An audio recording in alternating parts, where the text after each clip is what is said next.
देखिए, आश्चर्यजनक बात है भाई। हमारे देश की सबसे बड़ी अदालत सुप्रीम कोर्ट है और सुप्रीम कोर्ट का निर्देश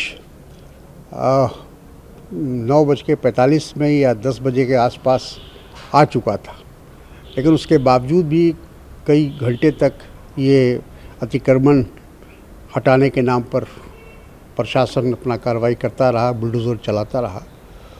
मैं समझता हूँ कि इसका संज्ञान सुप्रीम कोर्ट ज़रूर लेगा और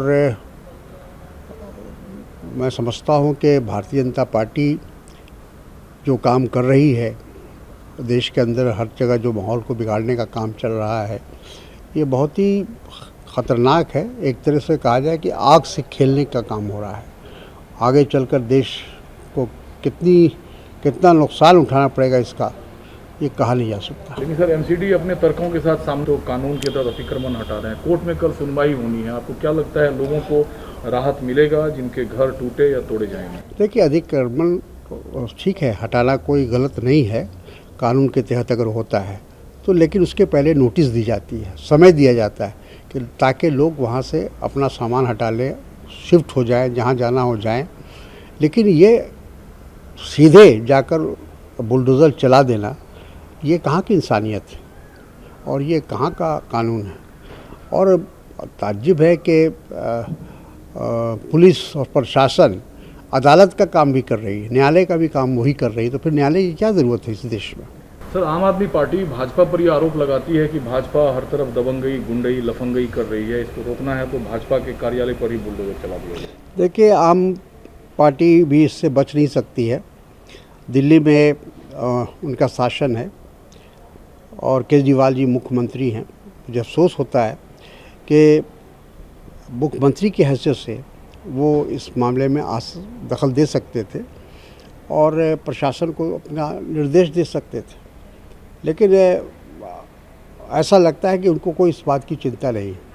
ठीक उसी तरह केंद्रीय सरकार, गृह मंत्री, पुलिस प्रशासन सब उनके अंतर्गत आता है, लेकिन लगातार इस तरह की घटनाएं दिल्ली में हो रही हैं, ये दुखद है। आप सर, पीडब्ल्यूडी विभाग का जिक्र आपने किया कि अधीन आती है। आम आदमी पार्टी के नेता भाजपा पर तो हमला बोलते हैं, लेकिन क्या पीडब्ल्यूडी भी इस कार्रवाई में शामिल है? तो आप क्या आम आदमी पार्टी को भी उतना ही गुनहगार मानते हैं? बिल्कुल, मैं मानता हूँ कि केंद्र सरकार और राज्य सरकार दोनों ही इसके लिए जिम्मेदार है। ये जो बुलडोजर से चला, इस पर राहुल गांधी ने कहा ये भारत के वैधानिक मूल्यों को विध्वंस किया गया है। बुलडोजर के जरिए गरीबों और अल्पसंख्यकों को लक्ष्य बनाकर ये कार्रवाई की गई है। भाजपा के दिलों में जो नफरत है, उस पर बुलडोजर चलाने की जरूरत है। बिल्कुल सही कहा है राहुल गांधी जी ने, और जिस तरह से एक तरफा कार्रवाई हो रही है, उससे यही जाहिर होता है कि देश के जो एक हमारी जो परंपरा है, जो संस्कृति है, संस्कार है, हम लोग कई वर्षों से साथ रहते आए हैं, उस संस्कार को, उस संस्कृति को एक तरह से समाप्त करने की कोशिश हो रही है। बिहार आरजेडी ने तेजस्वी यादव ने सीधा हमला करते हुए कहा, अगर है तो इस बुलडोजर को जो सीमा पर चीनी टावर लगे हुए हैं, मोबाइल टावर, उस पर चला के दिखाओ तो समझें आपने। बिल्कुल सही कहा है कि चीन का नाम लेते हुए हमारे प्रधानमंत्री घबराते हैं और दूसरी तरफ अपनी ही जनता के ऊपर, अपने ही जो नागरिक है उनके ऊपर बुलडोज़र चलाने की कोशिश हो रही है।